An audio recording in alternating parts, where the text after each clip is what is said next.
All right, good afternoon. This is Jeremy Marquez live here from the home offices of J Marqeting.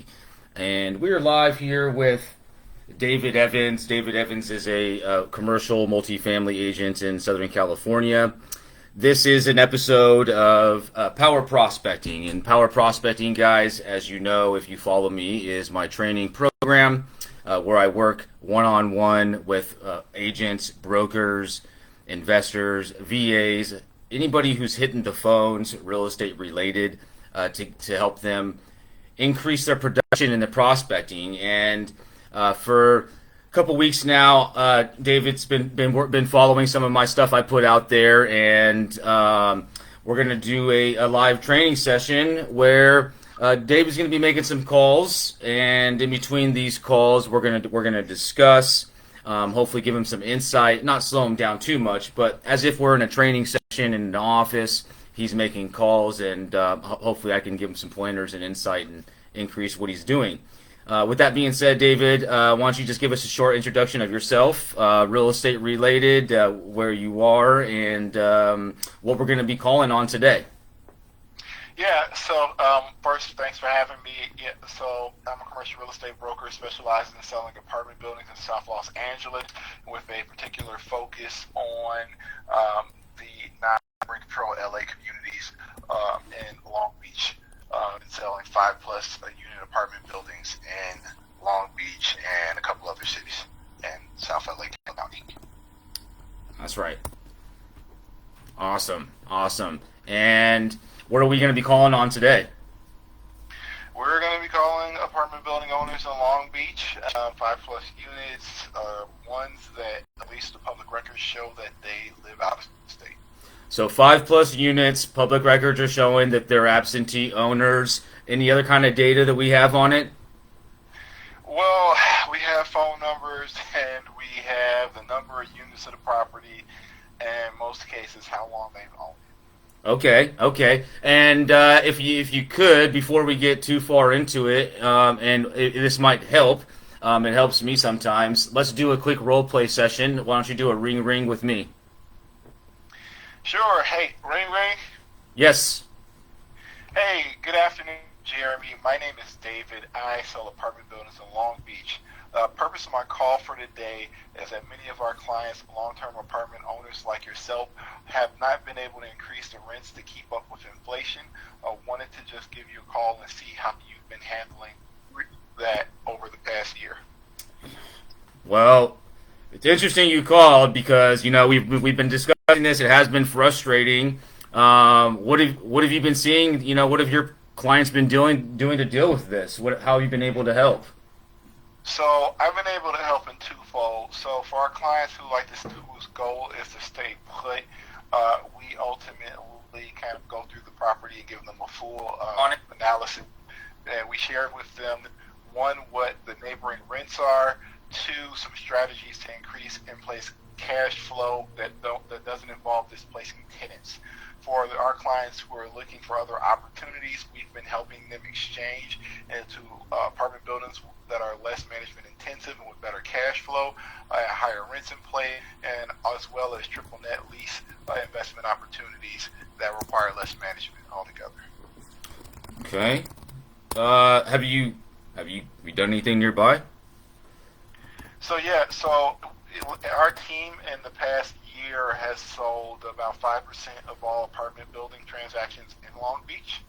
So, and that been ranging from anywhere from 4 units to our largest transaction was 16 units. So we're pretty active in more of the small mid-market apartment sales in the Long Beach area. Okay. Well, we're having a board meeting, the end of the month. Why don't we do this? Why don't we create a contact and reconvene and see if we have any reason to meet after that? Yeah, you know what? In the interim, if I can get your email address, I'd love to share some information on myself and my team and our background in the market. So when the next time we speak, you will be oriented to who's giving you a call. I'm pretty sure you receive a lot of calls from brokers. So definitely want to make sure that you know who I am the next time when I give you a call in a month. Yeah, great. Let's do that. ABC123 at Gmail, and I'm glad you called. Thank you. circle back. I will share. Well, I'll send the information over on our company, our team, and our track record, and then I'll circle back with you in a month after you've had your board meeting. Great. Thanks, Mr. Evans. Thank you for your time. All right. So, and ideally, what are you looking for on a first call? If you have a conversation, ideally, where do you want that call to go, David? Well, ideally, you're going for a meeting. That's where ideally that's what's the objective is to be able to secure a meeting. If not, at a minimum, be able to secure an email address so you can have something to follow up with. So a win for you is a contact info, but a goal is a meeting to discuss listing the property. That's a win, right? That's a big win, right? Right. Or discuss listing the property, or just even what's going on in the market that may adversely affect them in the future, or as well as provide them with some ways to increase cash flow and stabilize the property, even if they are planning on selling it in the next 3 to 6 months. Gotcha. Okay. Well, let's make some calls. Let's see if we can make some things happen. You know how it is, man. It's repetition. So let's get some more reps in and see if I can give you some insight while we're doing it. Yeah. Well, yeah. Most of them tend to go to voicemail. So you'll hope be giving me some pointers on voicemails, leaving effective voicemails. Okay. Yeah. All right. Let me shoot.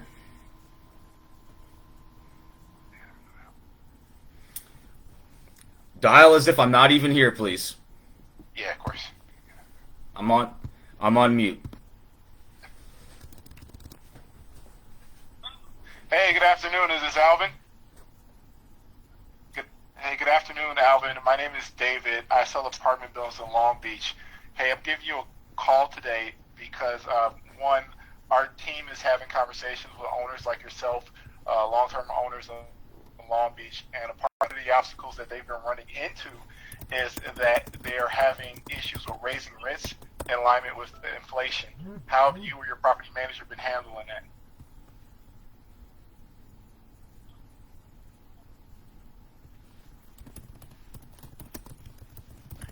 Got it.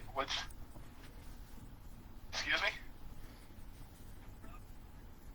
Well, so it's truth to be told, the problems that a lot of our clients are having, one, it being collections, and then two, just being with the eviction moratorium. I think many of them are scared to raise the rents because they may scare off some quality tenants. So I think that's what's been a lot of the concern for those clients.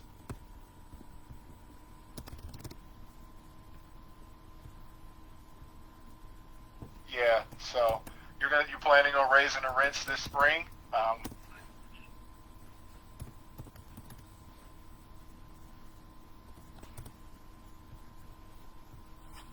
Yeah. Has a lot of your tenants been long term over at Gladys Avenue, or are they more newer to the building?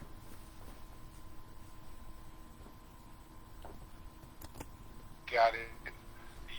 Do you foresee any potential turnover when you're increasing the rents, or what do you expect to be the outcome of it?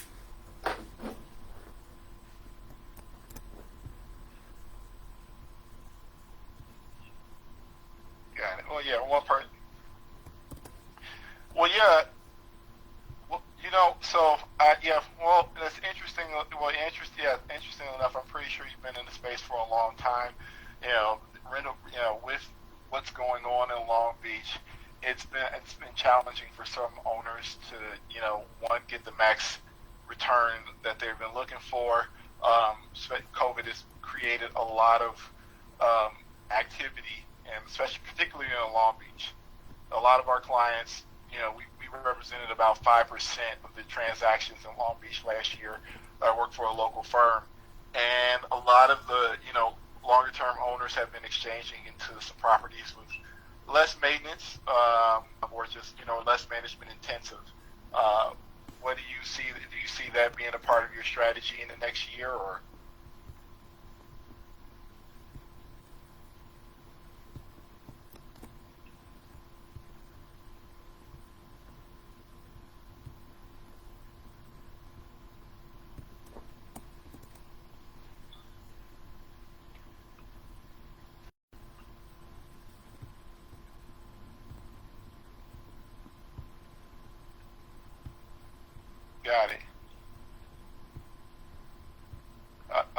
Understood. Is this something that you're planning on? Is there any other family members you're planning on transferring ownership, or you're just exiting whenever you age out?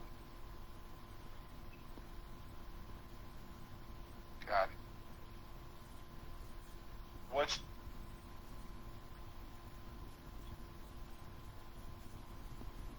Yeah, I'm with Lionstall Investment Real Estate. So we have offices in Long Beach and El Segundo.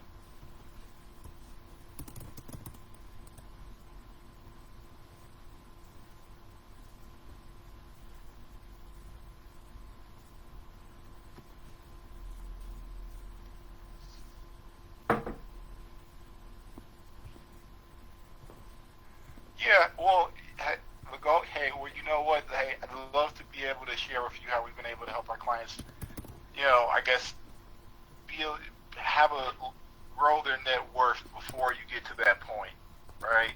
Um, and still, while you're around I guess, to benefit from it as well. So, but in any particular case, I appreciate your email.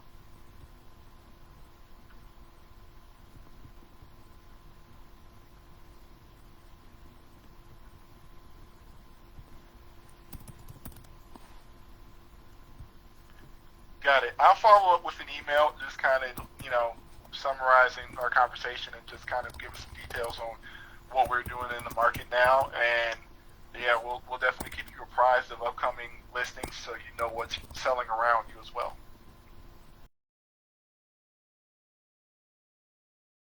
Thank you for your time. Bye.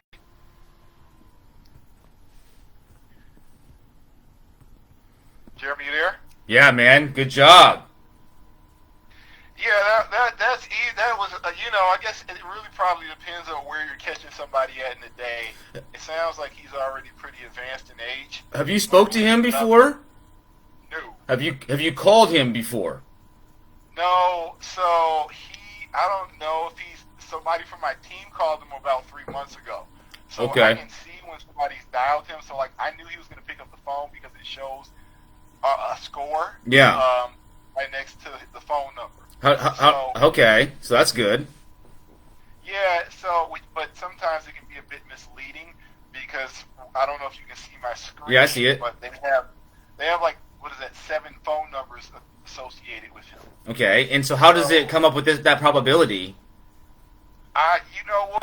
It's kind of arbitrary. What they do is upload a whole bunch of phone numbers in the system, and once it's verified, it goes down to 100. But if subsequently he stops picking up the phone, the score lowers by 5 basis points by every attempt to reach him. Wow, is this proprietary algorithm within Lionstall, or is this the dialer? Yeah, it's a dial. So it's a built-in. So it's a Salesforce platform. Oh, Salesforce. Yeah. Yeah. So it's a dialer built into Salesforce. Okay. So you got the decision maker on that property on the first call. Let me give you a little bit of feedback just before you give me too much more info. No problem. Now, and you may know this because you've done it with me, and hey, I do this too. I'm good about asking questions, but sometimes I answer my own questions. Sometimes I give them but sometimes I ask great questions, but I'm not confident enough to pause and let them answer, and I go ahead and give them answers to choose from, like multiple choices that I've heard before with common answers, right? I'm like, so you did that, like you asked a great question, I'm not sure exactly, let me try to think, but then you went ahead and paused, which I would have done, but then you gave them a couple of options, like to answer with, I got it. You kind of got it, so you limit it. Yeah, I guess the only thing I suggest here, and I'll let you finish, is that rather than, because I do it, and what I try to do is just pause and let them go. Because they usually will, and it's uncomfortable in between, but if you let them go, then they give you that raw info compared to maybe something you prompted them to an option. To say, got it. That's just, it happens, I do it all the time, and I notice that when I pause and I don't give them options, the information they give is more authentic and it's more valuable to me to be able to use in format of my next question. Got it. No, I totally agree with that, and I appreciate that insight. Yeah, I'll just not give them options. And that's a mechanic thing, dude, that we do. Because here's what I've learned. It's confidence in the question. But it's a good question. It's just not, you don't want too much of a pause because you don't want to kill the conversation. So you throw in some options. But I feel like he was getting ready to answer, even if you didn't give him those options, you know? Got it. So yes, let them. So yes, let them pause. Just pause and let them tell you what they are gonna, Because what. He's already engaged. He's decided to engage past a minute with you in a conversation. He's having a business conversation now. He could have opted not to even have it. So now he's in conversation. I would try to bleed it for as much as I can, you know? No, that makes sense. Yeah. And this is stuff that I don't think about when I'm on the phone. This is stuff that I think about when I go back and listen to my calls, you know? This is the type of insight this is why we do these, that probably you may not, and it may be valuable later on in another situation that comes up, you know? Like, oh shit, good, I didn't answer for him, and I got all this valuable info that I can go ahead and close the deal with now. Yeah. That makes complete sense. Just hold off on answering it for them. Yeah, it's like when we go for the close or it's like when we go for a meeting, like we go for that appointment for the meeting, right? And we're not, maybe it's too premature, and maybe we aren't so confident about it, and rather than keeping that pause, or when we go for the close and the first one to talk loses, it's real. It's a psychology thing, but it's just one of those things that I try to toy with and play with that helps improve long term. Yeah. It's about controlling yourself and not waiting till they give an answer. Yeah, little stuff, man. That's the little type of stuff that I'll be able to help you with here and there. Other than that, I was not surprised. I was happy that the first freaking call we're in a call, right? Regardless of the outcome. You got an email. Yeah. You guys are going to engage, and it sounds like if he did something, he's not going to pass it to family, and he's going to sell. Or what did it sound like? I didn't hear that. It sounded like he was going to sell, but he's trying to wait until right before. I guess he's trying to time death.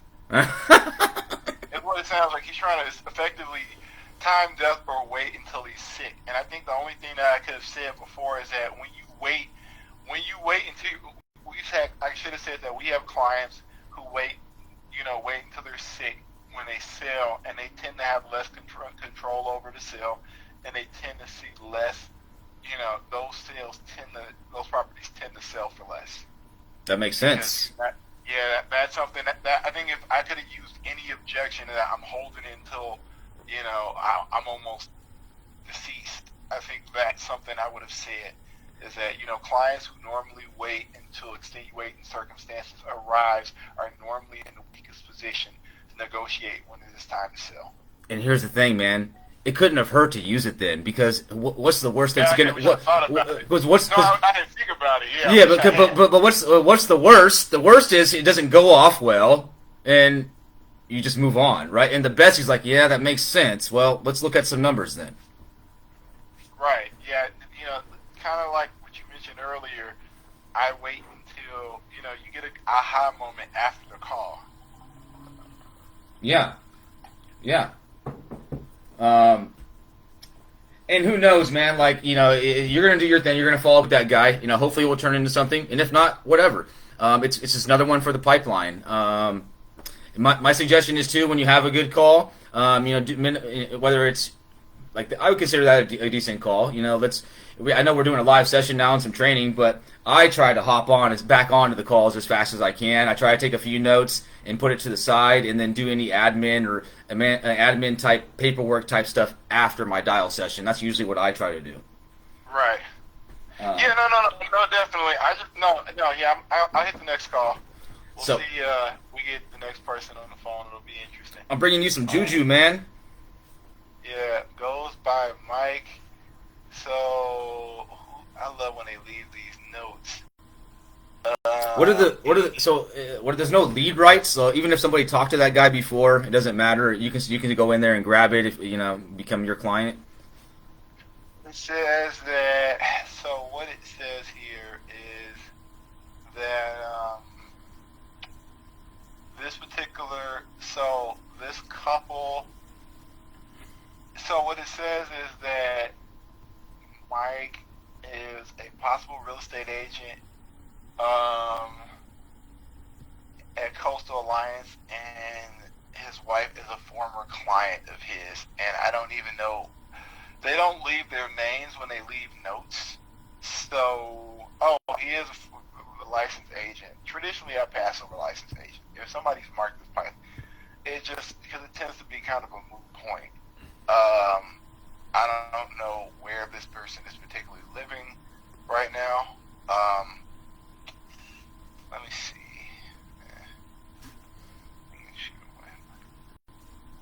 So they just put his number in the system 2 months ago. Doesn't really, I mean, I can, but that's about it. So if it looks like somebody's working it, you guys just try not to step on each other's toes? Is that how it works with you guys? Yeah, but also the notes are from over 2 years ago. Okay, so, well in that case, then that's pretty not. Well, more importantly is that he's a licensed agent. So there's probably nothing there, anyways. Traditionally, those calls end up in just kind of a moot point. Look, let me talk about that with you for a second, just to get your feedback, because traditionally, I would not call those guys either with residential. Because, why would they need me or my client if they can list it themselves, or if they probably know somebody, right? Mm-hmm. But now I'm looking, my eyes are more open to other stuff than just the deal I'm calling on. So usually I'll make those calls to the agents, even if I know it's an agent. I'll just structure my call differently, depending on the time and, how focused but sometimes I'll call, and I'll call just for a different type of opportunity, So how are you structuring the licensed agent call? Because those traditionally, are not the ones where you have a lot of success. I mean, and normally they tell you. So with your guys, with these guys, are you finding that the agent is also the owner of the multifamily? Yeah. Okay. That's what it. Yeah. So yeah, that's. So with me, it's not necessarily always the case. Sometimes it was just the listing agent. So now I'm talking a business call about the listing. So with you, it's always going to be the owner, is what you're saying. Right. Correct. Okay. And so, in most cases, if they're an owner agent, is there a case where they would need an outside broker, where they couldn't do it themselves? So if they're like expired, like if they weren't an agent, so the only times traditionally you tend to have, at least in my experience, where you have leverage, is if someone is if someone's like let their license lapse, or if they're really old.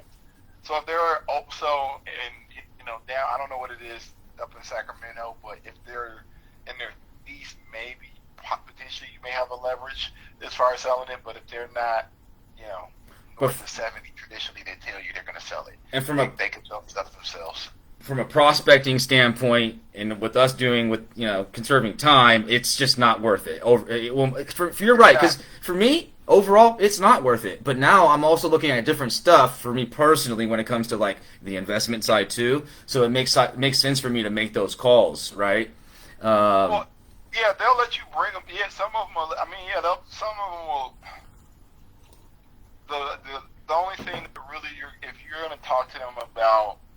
If you're going to talk to them about bringing them a deal, yeah, I'm pretty sure most of them will let if they're in the market to buy, that's something that they'll entertain. However, what I've kind of learned is that's not the best use of my time. Right. You just said it. And I could say the same thing, and so that's why I always weigh out, like, okay, because I don't want to get stuck in a conversation for half an hour about something that maybe just be somebody I'm networking with. Right, I'm on a prospecting mission to create deals. Networking is a whole different time of day. I want to do that. That's some other time. Correct. Yeah. So I don't really talk. If it says licensed agent, I traditionally pass them over. Okay. The only exception is if I know I have a buyer for what they're looking for. Got it. I say, hey, you know what? I'm not looking for a listing. I have a buyer for what you have, and normally that would be something larger than an 8 unit. just because that's not big enough in that given market. And then I also know, because of where it's located in Long Beach, is that's that's going to be a higher price point area. So most of the investors, at least that I know, they're not looking for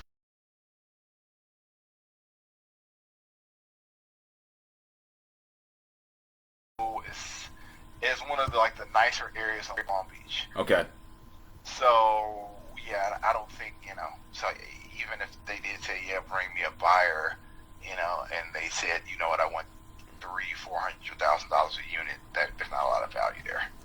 So, long story short, yeah, it just doesn't make sense to spend much time on that. Okay, on to the next. Who we calling next? On to the next. So, question becomes: so these numbers are not rated very well. And now y'all say need research. I can just call them for Let's just call the giggles. Yeah, man. But I don't. Let's just call, man. Let's just get some dials, get some reps going. Okay, gotcha. Minimize the analysis, and let's get some dials in. Gotcha. Man, analysis paralysis is real. There it is.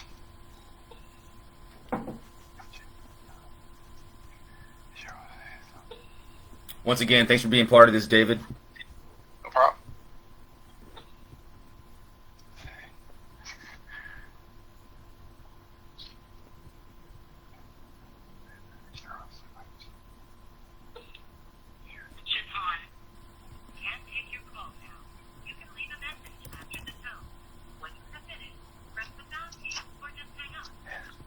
Hey, good afternoon. This is David with Lifestyle Investment Real Estate calling for Jatan Miller regarding one of your apartment buildings in Long Beach. Giving you a call because we've recently sold an apartment building near your property, and that value will affect yours, and wanted to talk to you about that sale. At your convenience, give me a call. My number is 310-804-3829.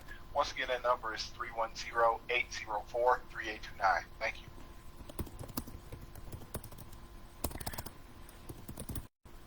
All right. Any insight? How can I leave? What's been your experience with voicemails? Okay, let's talk about it real quick. Yeah, let's. Hold on. Let me unmute myself. Hold on. Jeremy. I was on mute. All right. Oh. Yeah. Okay. Yeah. So voicemails, dude. So with me, I rarely leave manual ones like that. I do. Like if I'm calling and I see, if it's I don't know, if I'm calling expireds and I don't know, I feel like it's in an area, but I'll wireless dialing, and if I see just something that pops my eye, maybe it's the price point. I don't know. Sometimes I'll leave a voicemail. But when I'm calling, I'm less business. I'm less business level than you right now because I'm calling more residential. So my etiquette is a little bit less.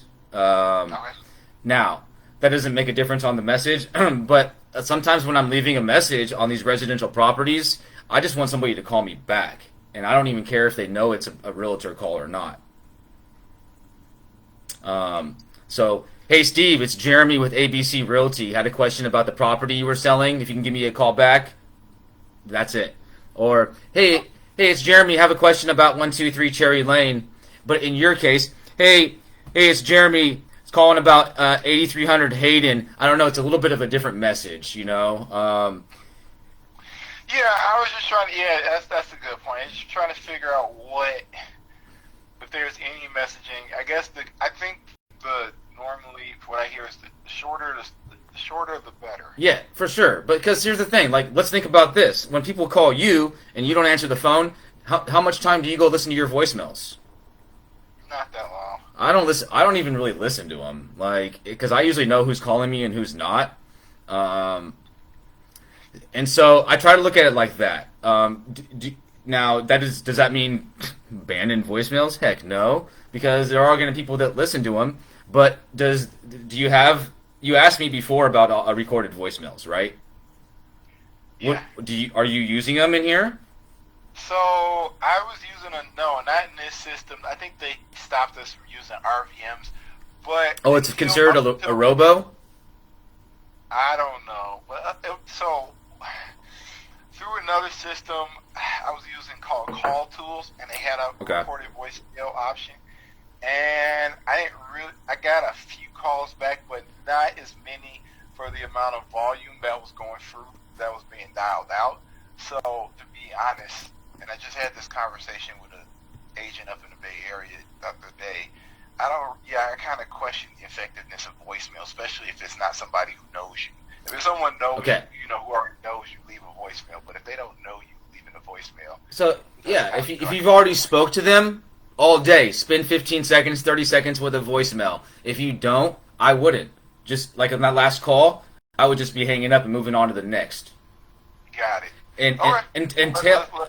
until maybe you call them 10 times, 15 times, and then play with the voicemail. Until then, you don't know them. Don't waste your time. On to the next. Got it. Yeah. Okay. That's a good point. Let's see how that goes for a few weeks. That's a good point. If you don't, if you don't know them, or they don't know you, whatever, just leave it. Just go to the next one. Now, if it's a follow-up call and it's expected, of course you're going to leave a voicemail. Or if you're just calling back, you're going to leave a voicemail. But it's a judgment thing, and I would say if you haven't spoke to him yet, don't leave a voicemail. Yeah, that's a good point. It does seem to be very effective, unless someone already knows you. So, all right, let's go on to the next one. Let's smile and dial. On to the next.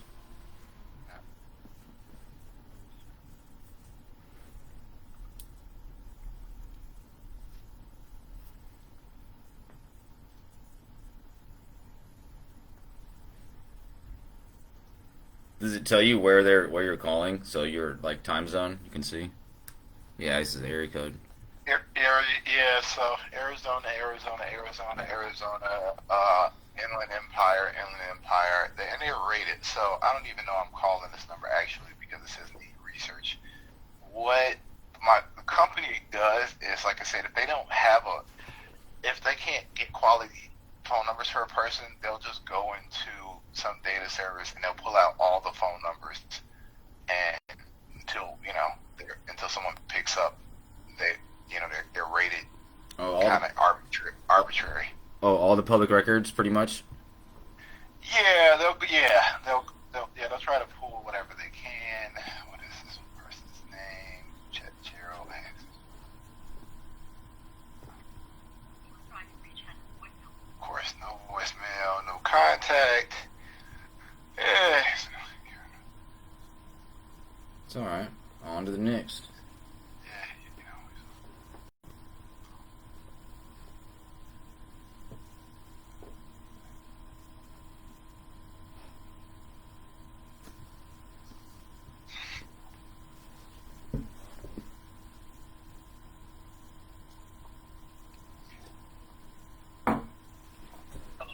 Hello, is this Jet and Miller Properties?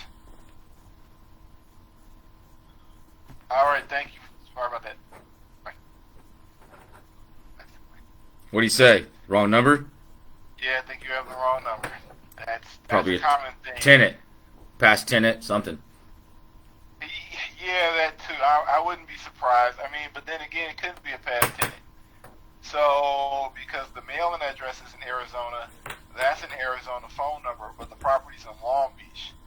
So, Long Beach, like the area code traditional Long Beach is like 562. Maybe if you're from LA originally, it's 310.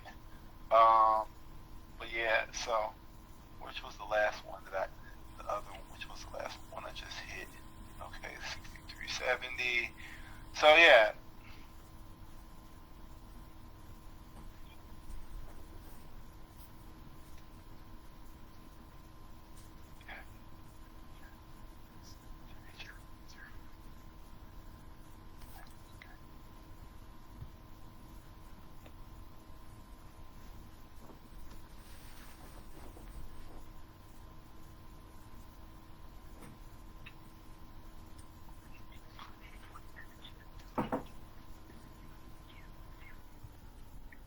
Yeah, and if they don't leave their name in a voicemail, which most people don't, that's another reason it doesn't make any sense to leave a voicemail. You don't even know if you have the right number. Right. All right.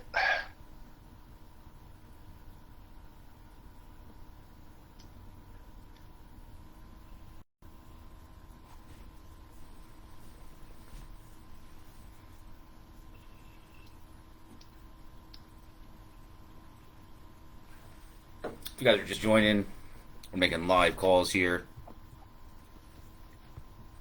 David Evans is dialing. He's down in SoCal calling some multifamily leads. I'm just giving you insight in between calls. Yep. All right.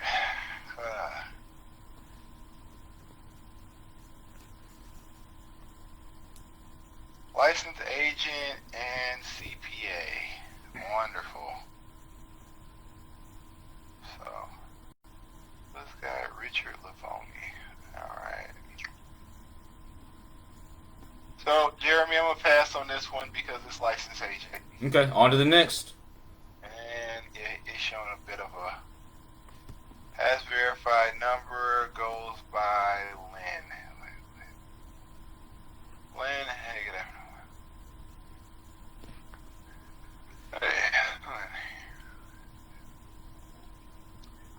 So, it's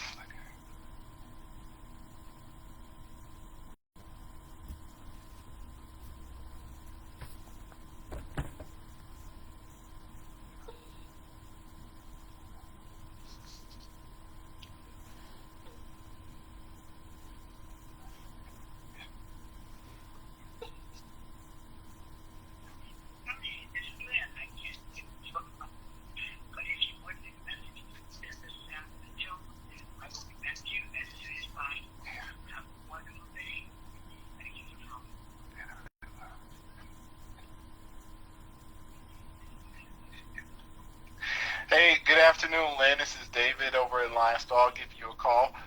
We recently sold an apartment building not too far from your building in Long Beach and wanted to share some details from the sale with you as it will affect your property's value.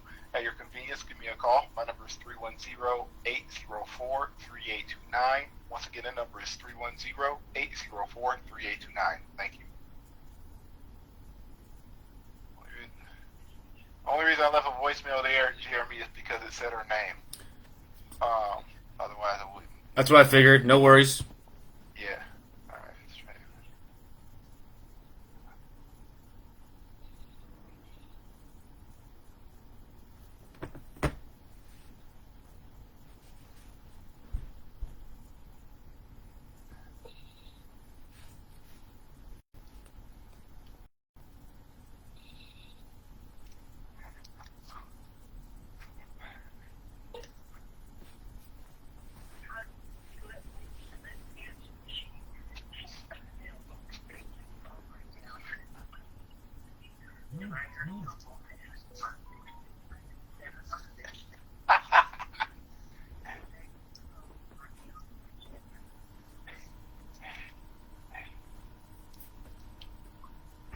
Hey, good afternoon, Lynn. This is David with Lionstar. I'm giving you a call because we recently sold an apartment building near your property in Long Beach, and it has the effect to affect the value of your property.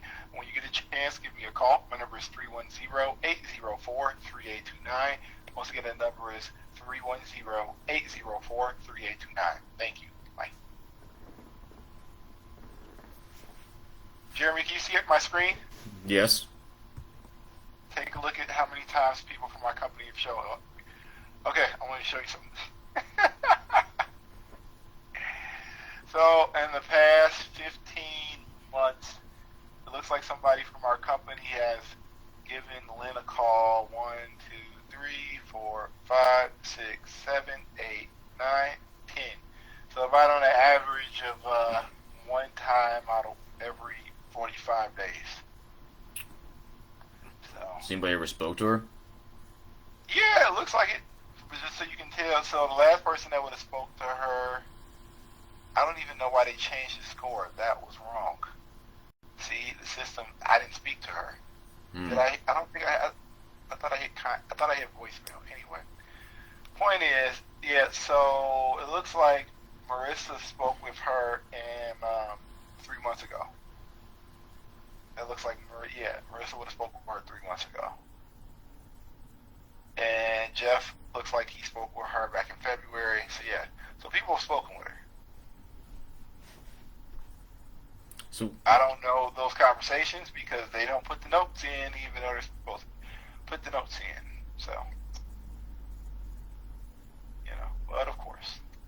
Okay, let's try to give Paul a call. I wonder if Paul, and of course, Paul's numbers are all terrible. Like none of these numbers have even, but we'll call anyway, right? Hey, what's this?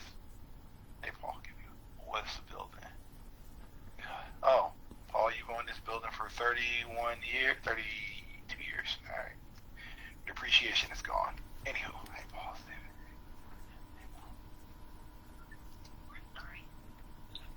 Number disconnected. Let's go to the next one. And you have a blocker. All right. And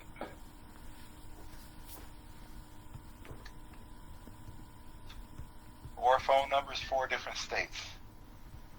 you guys are witnessing a live dial session Florida, here. Massachusetts, Long Beach, and I believe New York.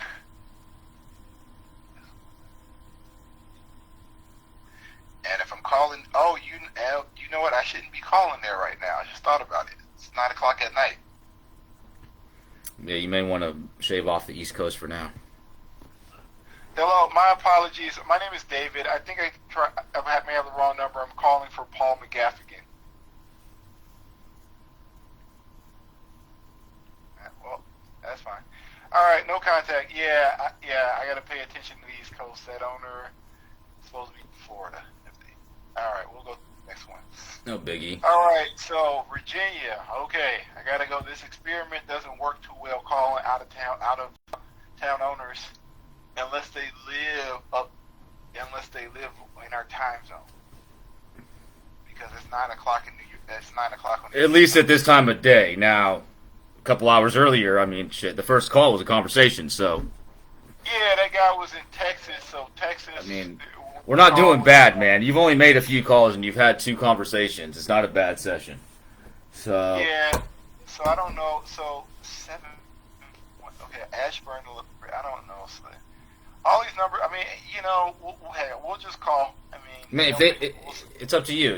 If they don't answer, they don't answer. You don't leave voicemails. Yeah, just.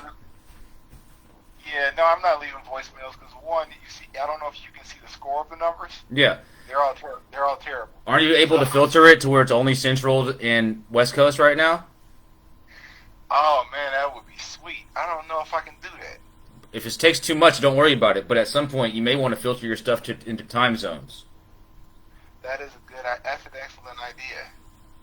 Why not? So yeah, I'm gonna remember that. Well, normally, so this list, so to be clear, this list is a relatively small list. This is just the list of owners. There's 4,600 apartment buildings in Long Beach. You see how long this list is? Not very long. Right. So yeah, I mean, most of them out of town, so it ain't that many out of town owners. So if I call Long Beach, most of these guys wouldn't even show up in that list, depending on how it was filtered. Like if I call it the normal list, because most of the owners are Californians at least. All right, let me call. What is this? James. Happy. Okay, James. All right, let's get it.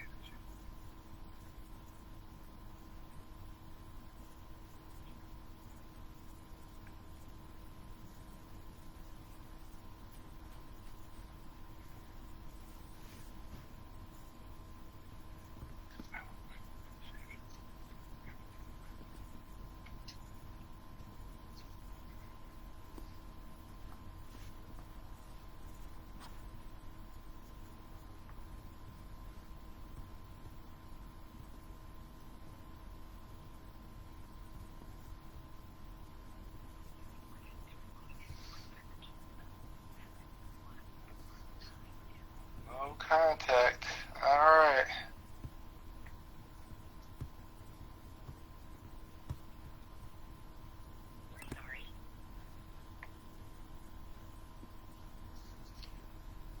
Shameless plug for Skip.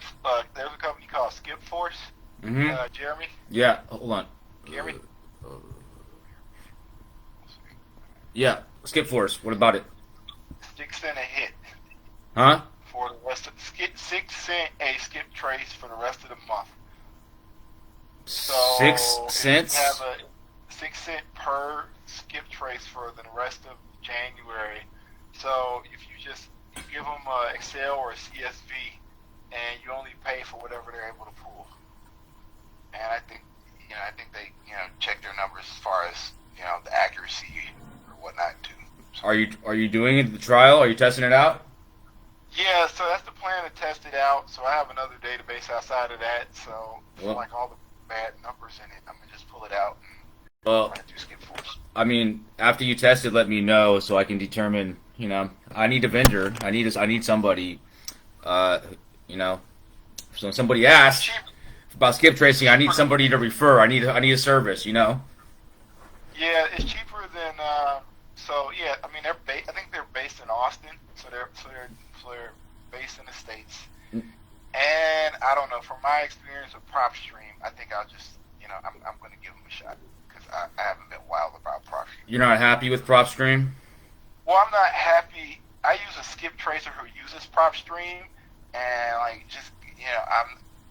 and the list kind of look like this. Like you just get 7 phone numbers, and they're just random. They're like a lot of times, the area codes not even match up the person. I haven't had the best experience with it. So Yeah. yeah, At the same time, data is data, man. It's hard always to get exact data, but the best you can get, you get with a company who gives you almost all the way quality data. But I've never used a skip tracing service. The skip tracing I've used has been only built into like dialers or platforms that we use. So I don't really know that experience and how that looks. So let me know how it goes with those guys. yeah, definitely will. All right, on to the next number. And if you like it, I'll connect with them and get an affiliate account going or something, so I can test them out and endorse them. Yeah, I will definitely do that. It's not like I got a human being there. The subscriber you're looking for is not in the service or something. All right, and that's an Indiana number, so it's 9 o'clock in Indiana. Maybe I should call that number. Well, I won't call that number. I know for sure it's 9 o'clock in Indiana. It's 8 o'clock in Texas. All those numbers say do research. All right, we'll go to the next one. What number is this? The foreign number? Mike is her son. He takes care of her. Okay. Alright. Well, so this is Mike. So Washington is on the same area code. So let me go. I'll call Washington. Call Washington. This is going to be a deal, bro. I know it. Positive mental attitude. It's going to be a conversation that will turn into a transaction at some point in life.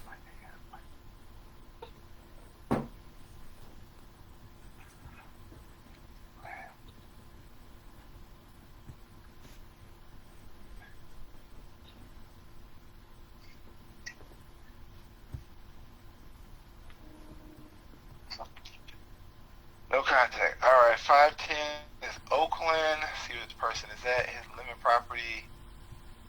He said he sold his lemon property 2 years ago. Has no more investment in California. So, is it worth me calling him? I don't. Okay. 925. And that's Washington. I don't know. So if he sold.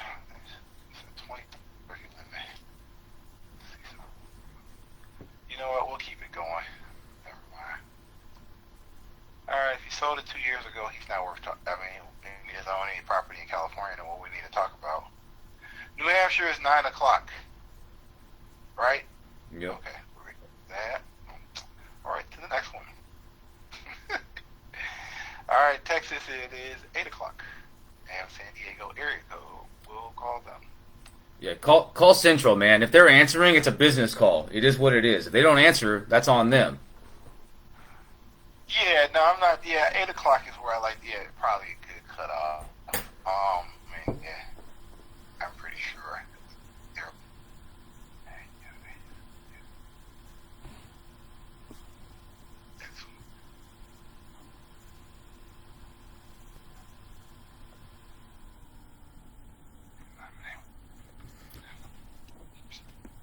Once again, guys, if you're tuned in, we are making live calls. David Evans is a agent down in SoCal. He's making calls. I'm doing insight in between. David is smiling and dialing. Keep it going, David.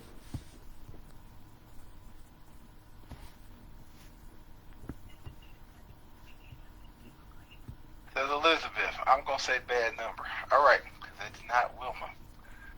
All right, so, wait, area code is 903. Well, it says Wilma lives in Texas. Let's try it. Oh, okay.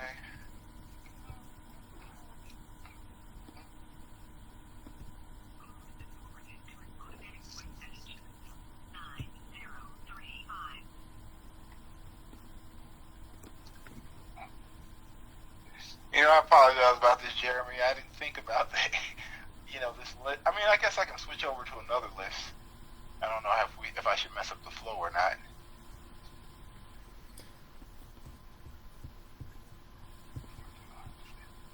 Well, the flow is kind of no flow anyway. So if you have a list you can switch over that you can just go through instead of doing what you're doing now, let's do that.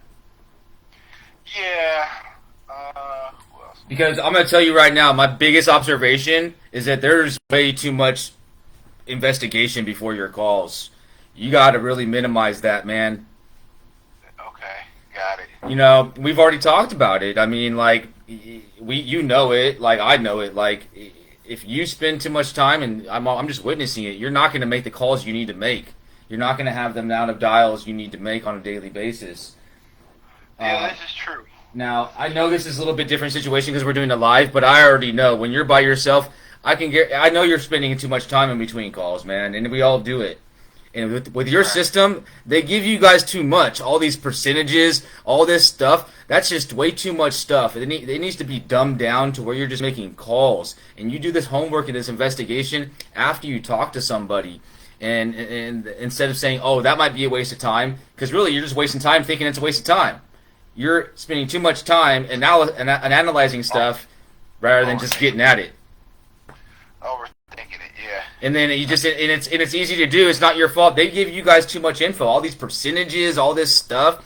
You guys don't need that. Well, the score. I don't. Yeah, I mean, you know what I've learned. The scores are. To be honest with you, I've learned the score is arbitrary. And all that stuff is just stuff that's getting in your head that's preventing you from dialing and getting into your groove, man. That's what I see. Yeah, I do agree. Keeping it simple is important. You need to not only look it up when they pick up the phone. All right, so. All right, let's see. All right.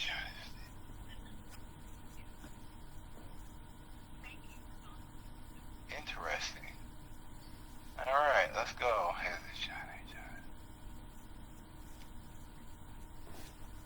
Locked. Great. Let's go to the next one.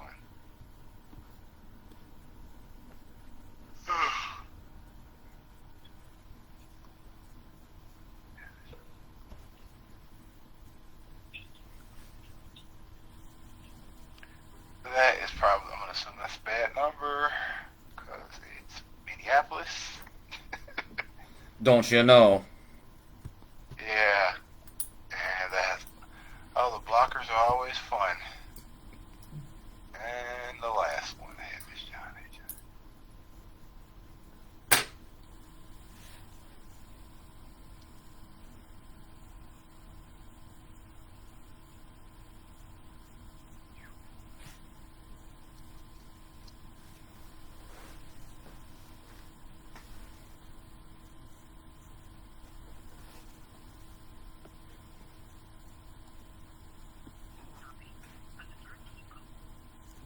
On to the next.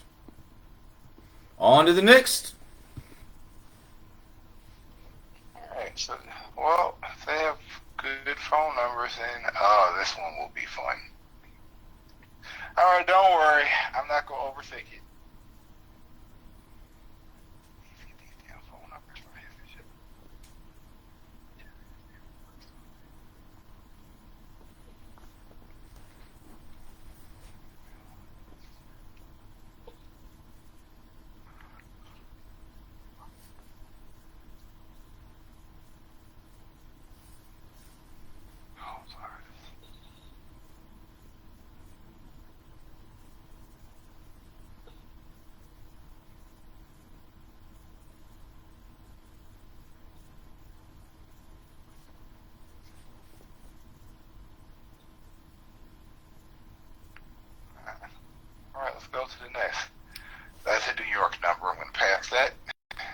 On to the next.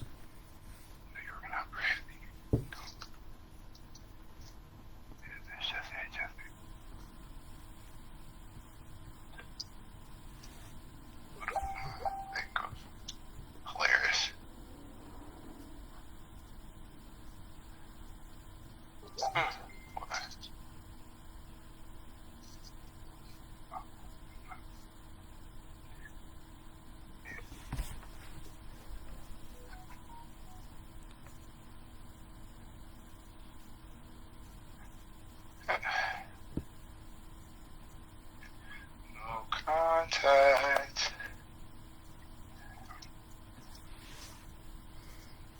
This is a real live dial session. David Evans is making calls in Southern California. Power prospecting, live dial coaching, and training.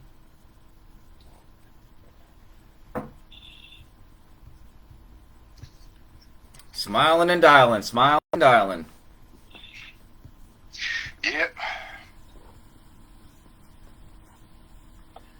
This is the part of real estate that you guys don't get to see. This is the real part of real estate. It's not all about $1 million listings.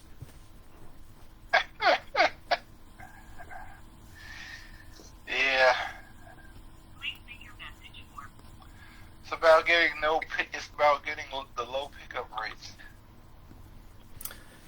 It's about staying positive and knowing that it's a numbers game. Yeah, that is key. That is key. Mindset is everything. It's a lot for sure. It's a huge part of it, especially late in the day. You know, like it's really easy just to throw in the towel rather than make. Hello. Hello. Hi, is this Jesse? Hi, is this Jesse? All right, my apologies. Have a nice evening. Bye. Fantastic. All right. I think that was the last. All right, now we go here. Oh, boy. Excuse me.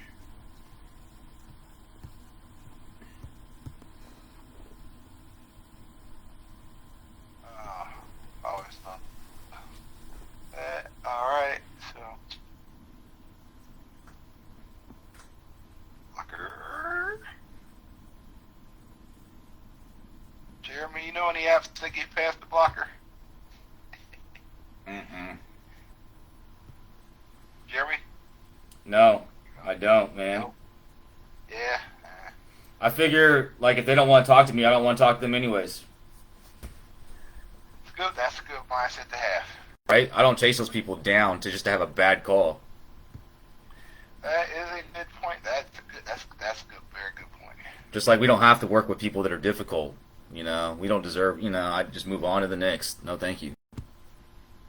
That's a good point. Very good insight. All right.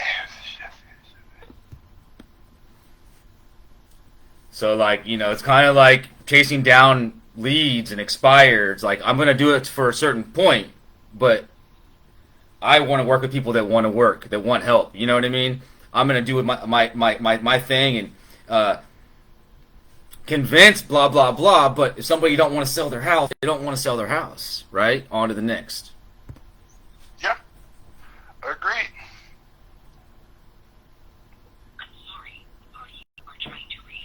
Not available. All right. All right. Let's try. We have a working phone number for Russell. Russell lives in Downey. That's his house. This is I don't know. Who knows? We'll call. Hey. Why he's got all these 818 numbers if he lives in Downey? Anyway, proceed. No questions. Hey. That's stuff that you'll find out after you get to know him. Oh, fair enough. Fair enough.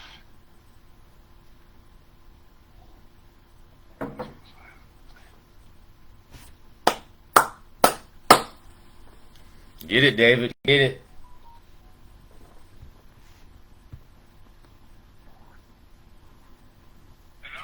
Hey, good evening. Is this Russell?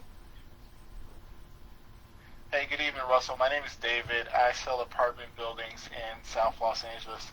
Hey, I'm giving you a call this evening because a lot of our clients, which are long-term apartment owners like yourself, have been having a hard time increasing rents to keep up with inflation. And I just wanted to reach out to see how you've been handling that in the past year. So, got it. So you've been able to increase rents at a regular clip? Good enough for you. Got understood. Well, you know what? Like I said, also part of the thing that you may so I'm assuming this is a long-term hold, or what's the strategy for the next year? Never sell. Is it a transfer family? Are you planning on transferring it to family? Got it. Is that sometime in the near future?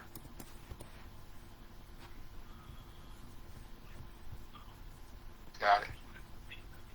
Well, no. The only reason why I ask is because a lot of times our clients who are legacy owners, like sounds like whoever get the property, is that they're getting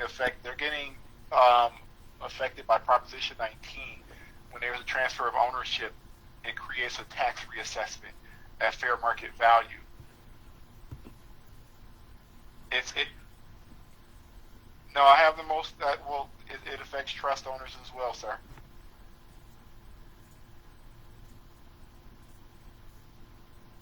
Yeah, I mean that's something that unless you transfer ownership prior to April, it affects people in the trust as well.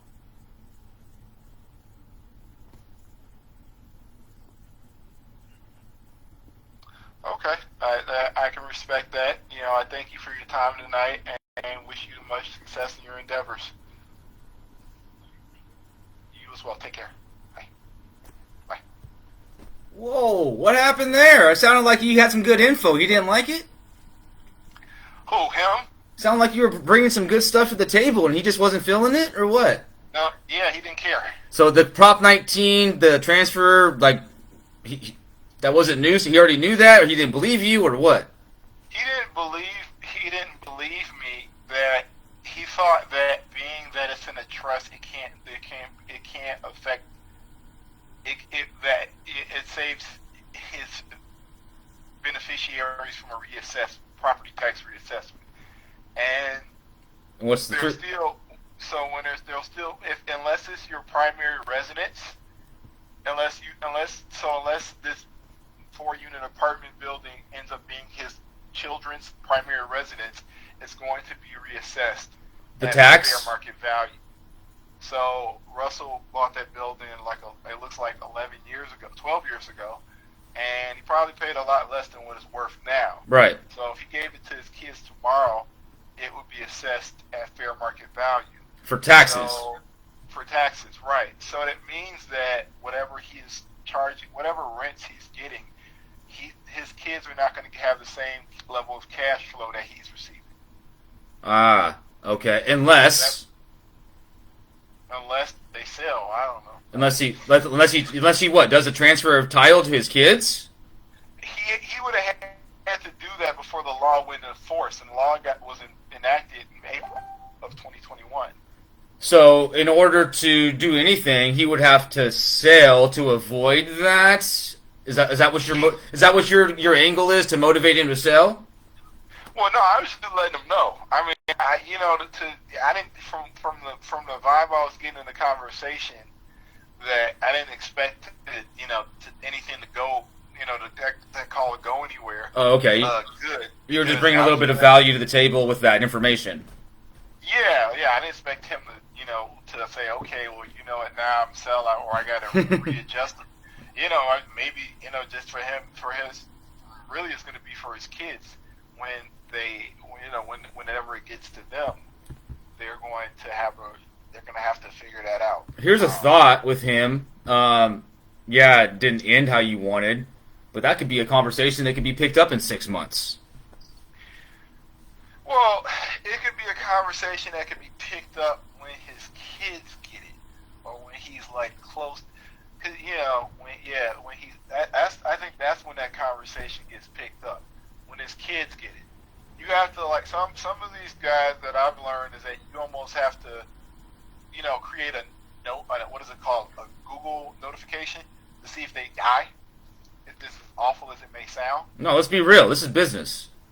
Yeah. So he didn't sound, super advanced in age. Okay. There are people I've talked to who are 80+ years old, and they're like, "I'm not selling." Okay. So And you just create a Google search. So when they do pass, to follow up, try to find out who their kids are.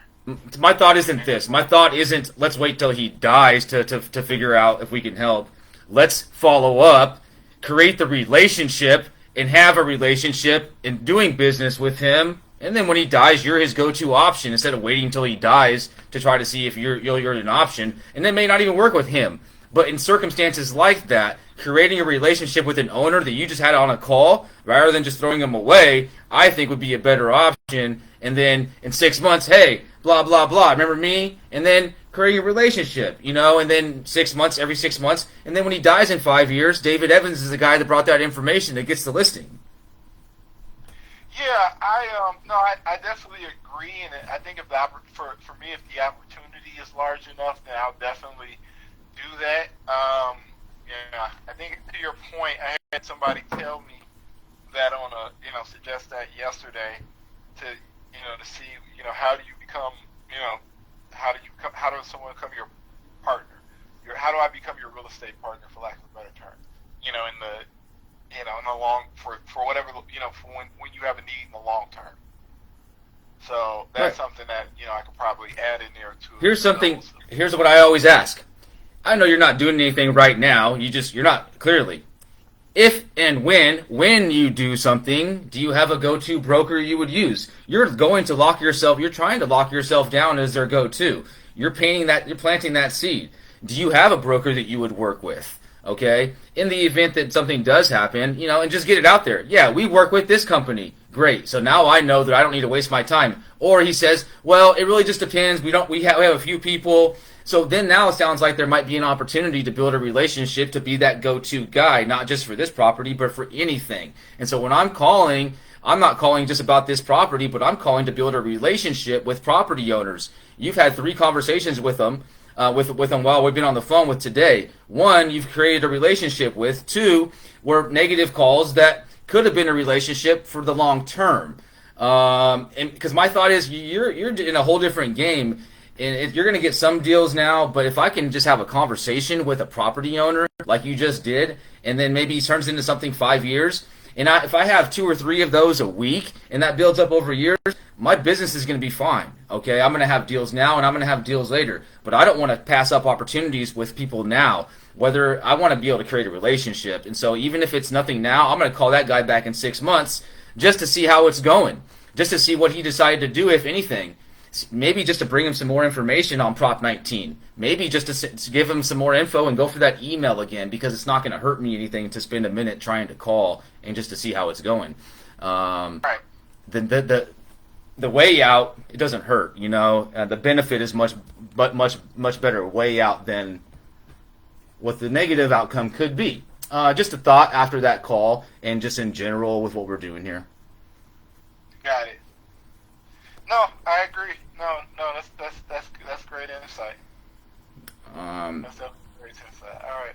Because he probably has somebody he works with, but who knows? I mean, and maybe it was just bad timing. I don't know. Yeah, I don't. I guess the goal. Part of it is to try to see how. I guess the goal is not to see is how far you can take a conversation with somebody, and sometimes I kind of get a vibe from certain people that is calling going far. Maybe it's sometimes it's catching them at the wrong time. Sometimes it's just maybe that's just their position, and they're not wavering. So yeah, I got you. So all right, so Let's call a couple more. Yep, I got you. Steve Stahl.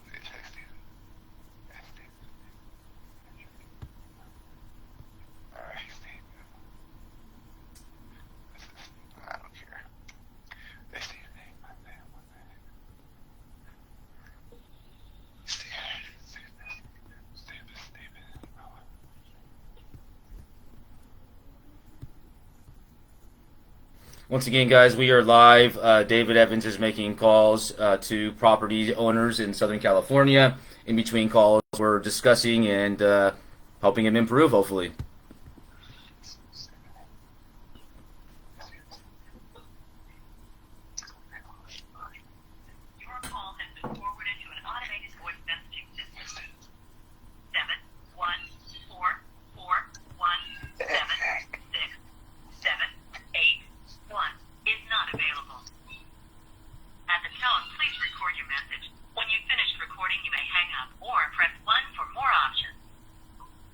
Hey, good evening. This call is for Stephen.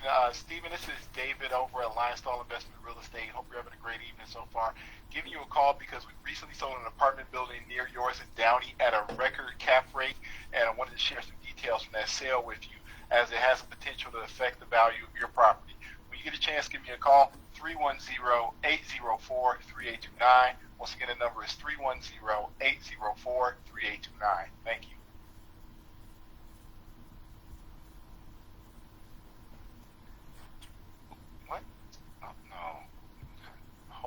Hello? Hey, is it Steve?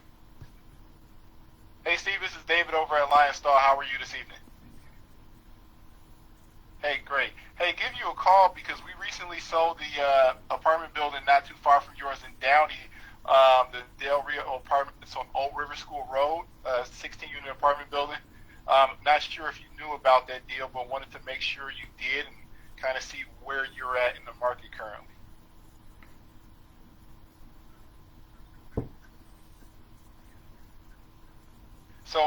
So the building is 11923 Old River School Road. It was actually 15 units, and it was comprised of a mix of studios, one bedrooms, and twos. It's a value add. We brought it to market back in September. We got multiple offers on it right out the gate. We're in escrow within a month. Recently closed on that at about a 2 cap. The owner, decided to exchange out. He was getting a little older in age, decided to go into a triple net lease property. We were at about $263,000 per door, and we've been seeing a lot of investor demand that's coming from the South Bay, where people are, getting priced out of opportunities and looking forward, and of course in Downey. So that's just kind of what, that's what we've been seeing in the market, and our goal.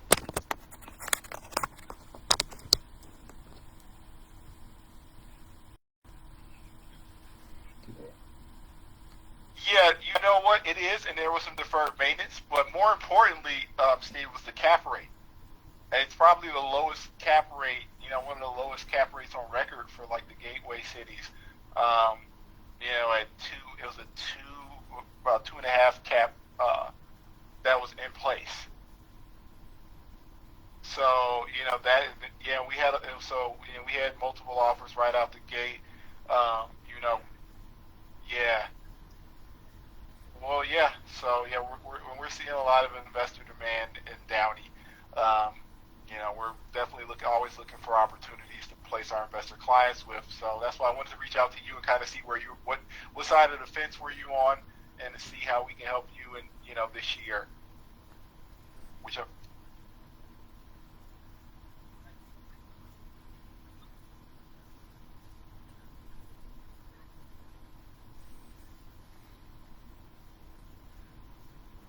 Well, have you kind of looked at what this value is as is versus have you had an evaluation done recently?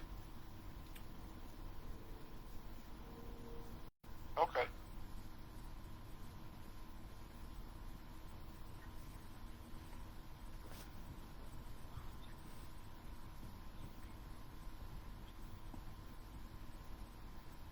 Well, yeah, it's more money. I mean, I guess the question is, with the current, a lot of the other challenge that we, challenge opportunity, however way you look at it, is that a lot of our clients are having issues finding quality help. Do you have your own contracting team? Got it. Okay, got it. Well, so yeah, how have you been to city? Have you been down to Downey City Hall lately?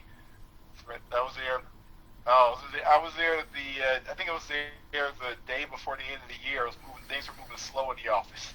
So not sure if you got to get any permits pulled or anything like that, but don't expect it to move fast. Yeah.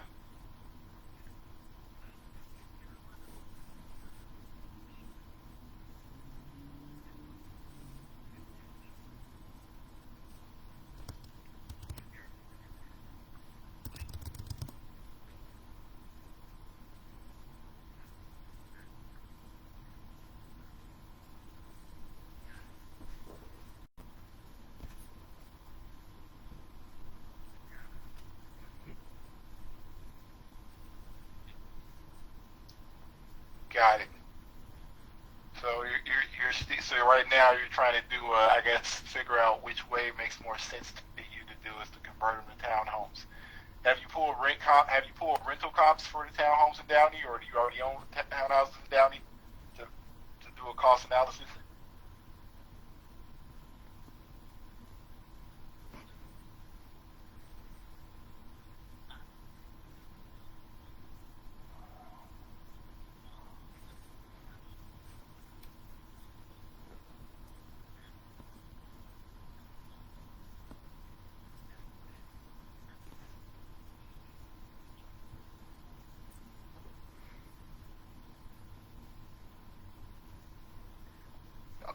Wow.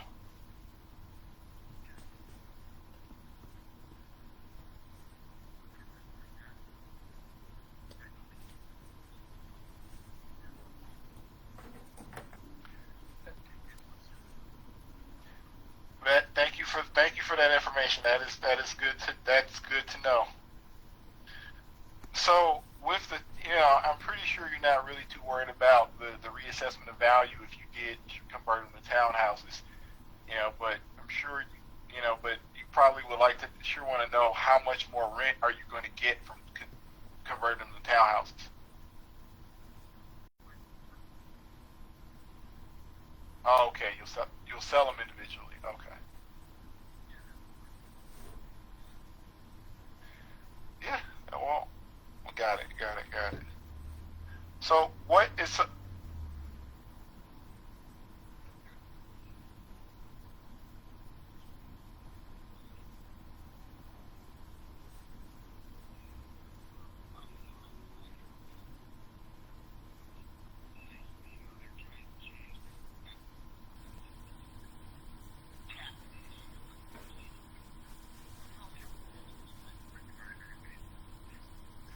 Yeah, it's not very landlord friendly, to, but people continue to want to buy.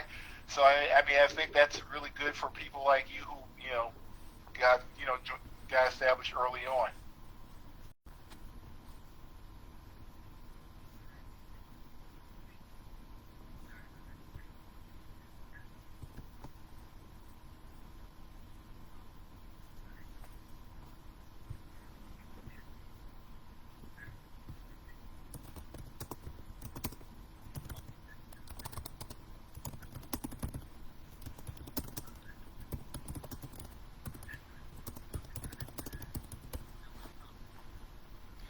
No, the state's always unfortunately looking to operate or at the expense of landlords.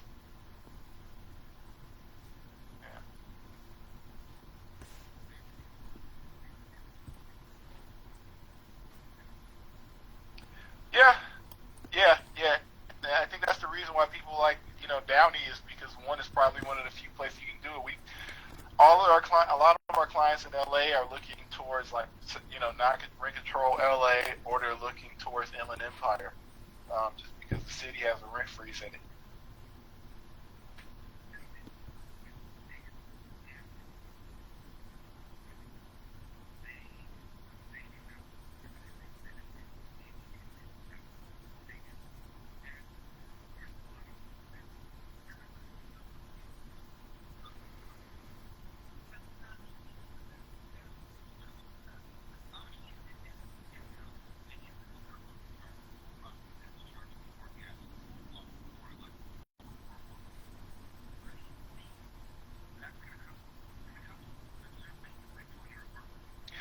Yeah, that's true. Yeah, I mean, yeah, as to your point, a lot of rent control buildings in LA, a lot of times they got deferred maintenance for that very reason.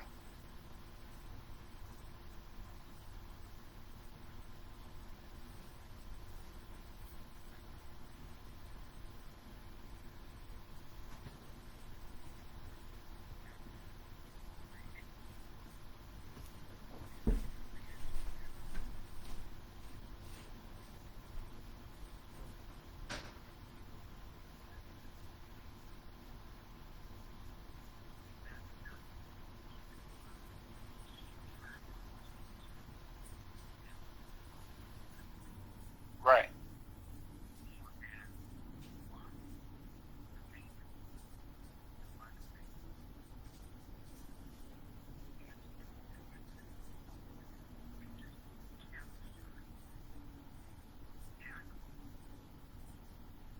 Yeah, I mean, yeah, it's not good. It's not good for the physical, condition of apartment buildings. I mean, it didn't work. It didn't work well in New York. To your point, it doesn't work. It didn't work well in Boston. It's not working well, and it's not working well in pretty most cities where they're instituting it at.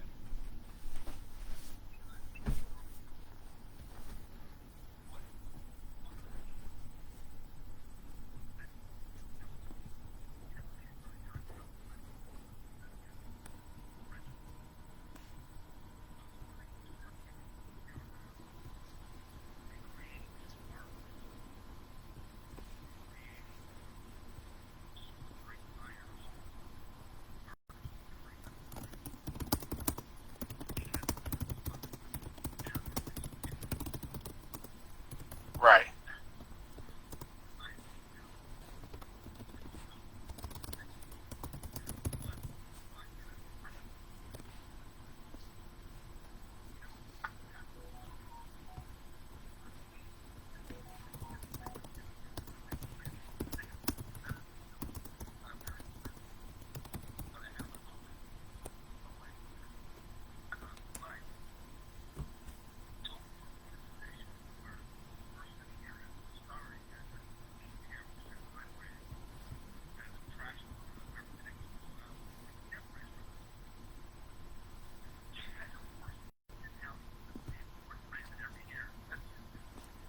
Right.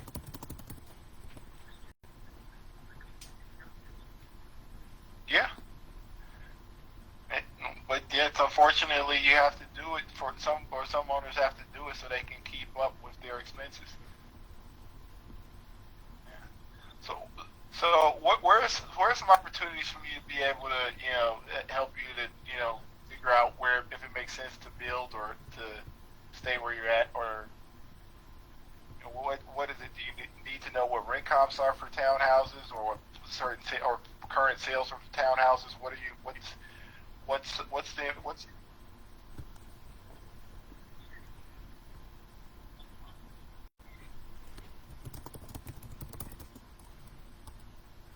new properties where? Okay, in Arizona. Got it. Where's the major what's the major city into Bullhead, Arizona? Okay, got it. Got it. Well, do you got it? If you have an email address, it can definitely tie you in there with any opportunities that we have in that market.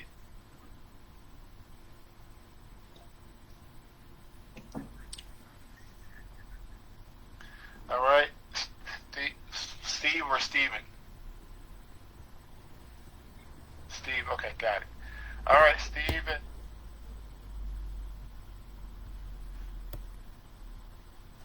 That's him. Got it. Okay. Definitely shoot you over anything that I see over in that area, and you'll have my contact information. And if there's anything you need, particularly whether it's in locally or whether it's in Arizona, be able to tie you into somebody that can help. All right. Thank you for your time today. You as well. Thank you. Bye. Nice one. Yeah, yeah, I didn't know. Like I said, I got an email address. I don't know where that, if anything, where that's going, but yeah. Well, if anything, it was a conversation and a contact for you at minimum. Yeah, that's true. I didn't hear most of what he was saying, but I know that you were engaged in conversation with him and you were letting him talk, which was building rapport with him. So tell me what I don't know. He's trying to figure out whether that this building and that his dad built, if he's going to turn it into townhouses and sell them off individually, or if he's going to keep it as is. And then sell it off? Yeah, I don't know if he's planning on selling it off or not. He seems to, it seems like it probably has some emotional value because like I said, he's technically his dad owned the building. Yep. And look, and it was built in '75, so that means it's probably been in the family for, hell, I don't know, what is that, 46, 47 years. Right. So, yeah, I think that if he's looking to exit it, he's trying to figure out if he's going to exit it. It's from the gist of the conversation, he's trying to figure out if he's going to exit it, as townhouses, or would he be open to exiting it, as is. I shared with him like the details of the sale. He was funny. He said that the price per unit didn't seem that high, but what I told him was low was the in-place cash flow, and from one of the sales that our company recently completed for a building not too far from his. Okay. So, yeah, I'll shoot him an email. And that was that piqued his interest a little bit as far as that number. I think none of not a whole lot of the information surprised him. Yeah. Okay. The only potential opportunity that he mentioned was he said something about an office building in Orange County that he didn't really care for. So I got to find out where that office building in Orange County is. I don't sell office. The only thing that, that's the other thing, probably why I didn't press too hard on that. But he did say he had an office building where the taxes had been reassessed. So I could, the only thing that I could do is reach out and say, hey, you know what, during our call you mentioned an office building that you didn't care about, or that, started to be a pain. Okay. As far, that's the only thing that I could, potentially inquire, see if there's an opportunity there. Because he mentioned wanting to get stuff in Bullhead, Arizona, and I have no idea where Bullhead, Arizona is. I know Phoenix, and I know Tucson, and that's about it. I'm not. So it could be a potential purchase referral at some point too. Well, yeah, I gotta find some brokers that even work in that market. Yeah. So that's the whole thing. Well, here's what it is, David. It's something. Listen. That conversation is something you didn't have 15 minutes ago. You just created. Yeah. It may not be nothing, but now you have something to work on that you just created out of a cold call. Okay. Perfect example of a decent result from a cold call session. You had 4 conversations. 2 are something that you have some action to do after. Whether it's something that's gonna produce monetary, we don't know that yet. But there's action that you've created, and that's what's great, because we're creating something out of nothing here. Now, do we expect out of this call session for you to walk away with listing agreements? Heck no. Conversations and stuff to talk about, man. That was the goal, and we did that. Yeah, no, I agree. No, this call session has probably got more pickups on it than a lot of other ones, and then maybe that's just because of the list I'm calling is different. But like some of the other lists that I've called, like the pickup rates are horrible. And then I also call at like midday afternoon. Well, so that may have something to do with it too. It is for sure. Midday afternoon pickup rates are atrocious. So I gotta stop calling midday afternoon. It's all about optimizing your time, and only you can manage that, man. Only you know that those numbers, and so you got to adjust. You got to adjust to make it work. Yeah.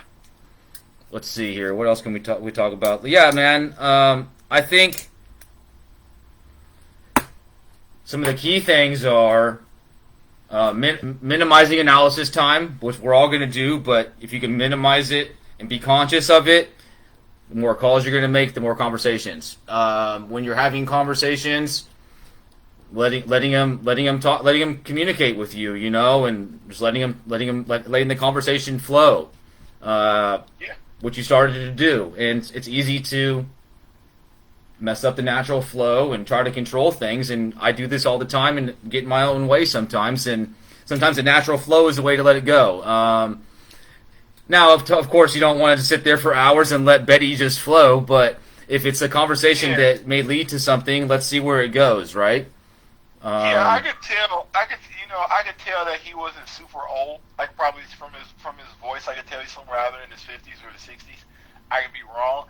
I know that normally when they're older than that, that's when they can get on like long tangents. When they get in their 70s, mid to late 70s and 80s, that's when they kind of get on those long tangents. So I didn't think it was gonna go that far, considering that he wasn't, from the sound of his voice, that old. Well, it seemed pretty strictly. You guys were talking business, and that's what's key. He was engaged in a real estate conversation with you, man. And the more of those that you have, that's where you want to be. Is having those conversations, more and more of them. Yeah, and I think that I'm gonna probably adjust my time to at least start calling a little bit later too. Like start calling maybe, I may not be able to do 5 to 7, but do 4 to 6 or something like that. Yep. I think that'll help. Either like if I'm not calling first thing in the morning, then having my time blocked from like 4 to 6. Yep. I think that'll help because I call in that be like midday afternoon and my pickup rates are atrocious. So I think I gotta either hit them first thing in the morning or like the 4 to 6 time. But I do normally when I get a correct phone number, I normally write it down to at least have it saved because it doesn't always. This system doesn't always know when it's like verified, like at least right away. So yeah, I try to make sure I do that much. So even the people that we had that wasn't too receptive on the phone, the last guy who said I'm gonna leave it to my kids, I still wrote down his name, phone number to follow up with him. Right. Yeah. So. You're thorough, man. Look, you sound good on the phone, man. You know what you know what you're talking about. That's not the issue here.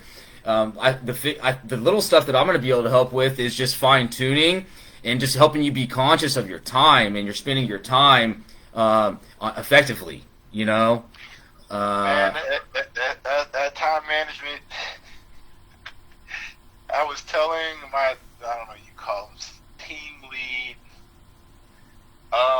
that earlier today, that time management is everything. And I don't know if I mentioned it to you, but I'm still licensed back in my home state or home area, which is Chicago. Okay. And I have a team leader there, and he likes to do these Steve Jobs type of speeches, and they take a real long time.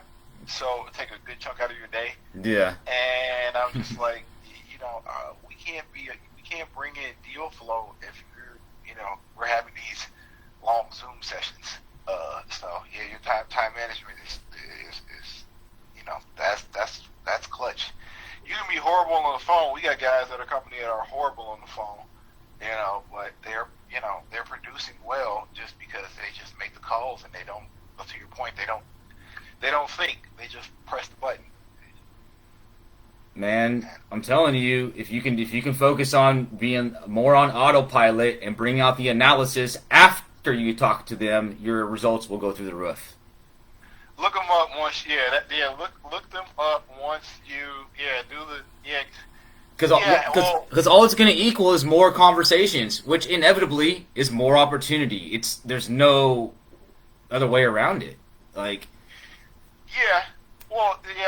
I think it's that, and it definitely seems like it's easier to. I think calling people during the evening is probably a better time to even hit them anyway. You are educated enough about this business where you don't need to know crap about them before you call them, David. I know you can jump on a call and you can talk to anybody about real estate. You don't need to be spending time looking at the leads. So do what you can this next week to not do that before you're calling. That's one big thing you can take away from this. It's just not, man, because I feel like you can jump on the call and just jump in and speak to somebody because you know your business and you know your market, and that's all that's key. No, well, yeah, I think the only thing that really probably stops me is just knowing that I guess the uncertainty of not knowing you're talking to the right person. I think that's something Well, I have to kind of let that person correct you and tell them you're not. that they're not the right person. Yeah, Let that person correct you. That's what I do. I stopped worrying about that a long time ago because it was a worry. Let that person stop you. Yeah, that is that definitely I know that's something like for me, but just to kind of avoid that. But I guess one thing I can do is I used to cover my screen or cover like one part of my dialer. Do it, man. Yeah, so I got to get back to that. Little stuff like that, whatever is effective for you, play with it and figure it out. Yeah, I got to cover. Yeah, I got to get back to covering part of my screen because there was a time during the winter or spring last year where I was hitting my 500 dials a week, and that's what I would just do. I would cover the other side of the screen, so I wouldn't even know like what they owned. Like I wouldn't even talk to them about. I knew. Just try to get back to that kind of stuff. Focus on 500 dials. Focus on that. Focus on that number. Focus on 1,000 dials, and by default, you're gonna have how many conversations? By default, you're gonna have so many leads, right? Yeah. So that's the focus on the dials. So you get people to pick and more dials, more pickups, more conversations. It's like more opportunity. I mean, you know what you're doing. You got a skill set, but now it's just like let's simplify stuff to be able to be effective, man. And that's what I think where I can try to help you out here. And so, that's the biggest takeaway. Any questions? Anything for me? I mean, I thank you for being part of this. This helps me show other people, how this training kind of works, how this setting works. Can you give me any feedback on what you think? I mean, no, I think it's great. I mean, it's great to just have you in the background to know that somebody else is listening, because what ends up stopping you from being as effective sometimes, you kind of operate when you're working in a vacuum. When you're working from home versus working in an office. You work in an office, you see all the guys calling around you, so you're motivated, yeah. But with COVID, being in place, you can't, that's not feasible. So you don't have the energy around you, so to speak. Yeah. So that you don't have the energy around you. If you call whoever your senior boss or your manager or whatever, I mean, if you call your sales director or whatever, you still got to wait for them to get back to you. They'll listen to the recordings, but they don't jump on a live call, to hear you to kind of dissect it. They just listen to the recording. And that's the thing. So, and for them, it has to be a large sample for them to want to give you input. No, this is definitely helpful. And that's exactly the type of environment I wanted to create with this, is what we don't have once we enter into being, our own business owners in real estate, especially now in COVID. Working from home, you don't have the energy of working in an office and having people around you, the other people making calls. So you're like, okay, like the office I work at, they have a board up, so you can see how many dials the other person that everyone is there is making. You don't have that. You don't have that motivation. I used to even give a list of how many dials somebody made for the previous week, or everybody made for the previous week. But since the person who used to send that sheet out quit, we don't even get that anymore. So I don't even have that motivation, like that type of, external motivation. Like everything's got to be from, So within power prospecting, let's say you decided to engage in a training program with me, and we decided to work together. You'll have a community that I'm building, and so once a week I'm going to do a group call with other guys that are in the training, other gals that are in the training, kind of like a check-in, just for like a half hour or whatever, see how everybody's week was, kind of like a team atmosphere type thing. So that's something that I will be rolling out into it too. So like anybody that's part of what I'm working with in training, you guys will be able to communicate outside of our one-on-one. We'll have the group where everybody's posting their stats. Hey, I got an appointment today, kind of like a camaraderie, competitive edge type thing that I'll create as well outside of your company atmosphere. And so if that's something that's that would be useful, and then so once a week you're being able to check in, and then in the group everybody's kind of rooting each other on and being positive influences, and so that's part of the environment that I'm going to create within Power Prospecting. And so when you join the training and you engage at that, then that's something that you're part of as well. That's something I'll hopefully be able to create. Yeah, well, just keep me apprised of when that's built out and things like that, and then kind of figure out if it makes sense for me to join and whatnot. In any particular case, I definitely plan on engaging with you, make sure that in itself is inspiration. So because no one else does that. I got a friend who works at MArquez of Chapter, and he'll post pictures of himself when he does it, but and it's like memes about cold calling, but that's the extent of it. He doesn't post live when he's cold calling and whatnot. Well, I definitely appreciate you tuning in. I'm going to keep doing that. And even if you're just soaking up that stuff, man, there's a lot of stuff right there, So after this session, I'll make sure, I'm going to try to download the recording, and I'll send it over to you so you have it as well. So you can refer back to this session if you want. Other than that, David, thanks, man. Thank you. We'll talk to you later. All right, talk soon. Appreciate you. Have a good night. You too. Bye. Bye.